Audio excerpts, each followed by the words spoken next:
whether you've seen him protesting in the streets or raising his concerns at city council meetings, Saratoga Black Lives Matter leader Lexis Figuereo doesn't shy away from controversy. So how did he become the voice of Saratoga BLM? News 10's Mikhaela Singleton has the story in his own words. My name is Lexis Figuereo, Saratoga Black Lives Matter co-founder. They protect restaurants. They don't protect us. From protests lining the streets to the halls of city council, Saratoga is no stranger to the name Lexis Figuereo and the Saratoga Black Lives Matter movement's many efforts at equality.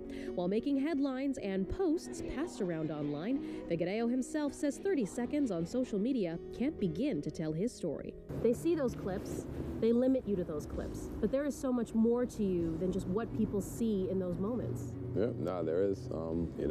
Most people who make judgments on me and my group or any of us don't actually know us. They've actually even told us that we're not from Saratoga.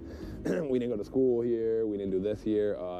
Even though, on the contrary, that's the opposite of what really happened. So, what did really happen? Who is Lexis Figuereo, and why does he do what he does? Lexis Figuereo was born in the Bronx in 1987. He says one of his earliest memories is sitting at his mother's knee, learning about his roots. My mother taught me on the Black Panthers, Huey P. Newton, people like that, were the people who I actually looked up to. His family moved to Saratoga when he was around 7. This quiet home on Union Street is where they spent their days. We actually had family that lived in the Bronx with us who had other parts of our family who lived in Saratoga. So that's another reason why we have, once again, a lot of generations actually of our family who have lived in Saratoga. However, he says entering school here was like night and day compared to the New York City melting pot. Day walking into school was kind of scary. Our first time in Saratoga, me and my sister, when we got on the bus to come to school, we were called the N-word, things like that from kids, heckled at, and that's from the first day. He says he started standing up for himself, and often, but with that, its own consequences. Being bullied every day, being picked on, having fights with people, physical altercations with people, teachers and faculty not actually doing anything. Fast forward to May 2020 and the death of George Floyd. Figuereo says he'd felt the spirit of activism but never acted on it until that very first rally. Even after helping to organize, he never intended to speak. The other person who was actually supposed to be co-hosting the event with me was actually sick, so they didn't end up speaking. So then the media was there, so I did my first interview there in Congress Park, and it went from there. And to us, we are human, and we know we're human. We've been fighting this for hundreds of years, and we're going to keep fighting until we get what we want. Just like that, the spark that would become Saratoga BLM only grew. From the Spa City all the way down to Albany, Figuereo and his fellow justice seekers taking to the streets, refusing to be silenced, and picking up charges along the way. Just like the AG's office ended up doing the investigation, if I have to put myself at risk, and that's because I ended up getting 13, 14 charges. So I had to deal with all that, but at the end of the day, the results of it should actually be a positive result. Figuereo's latest fight in the halls of Saratoga City Council. He and his sister, Chandler Hickenbottom, charged after disrupting meetings. We asked Figuereo about the criticism they've received for stopping city business.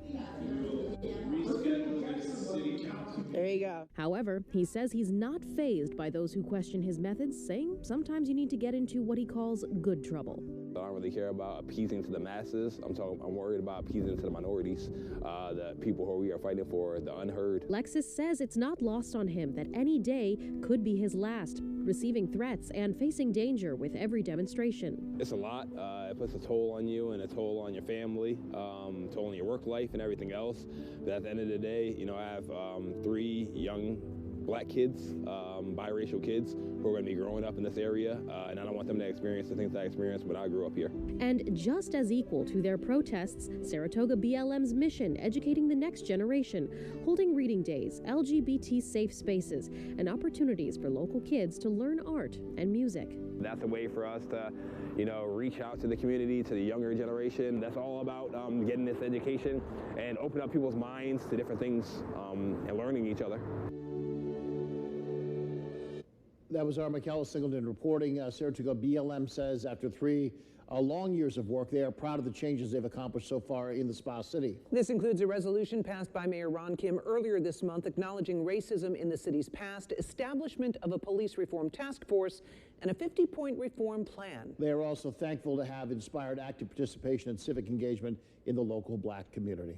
Stay with us on air and online at news10.com for more special reports like this.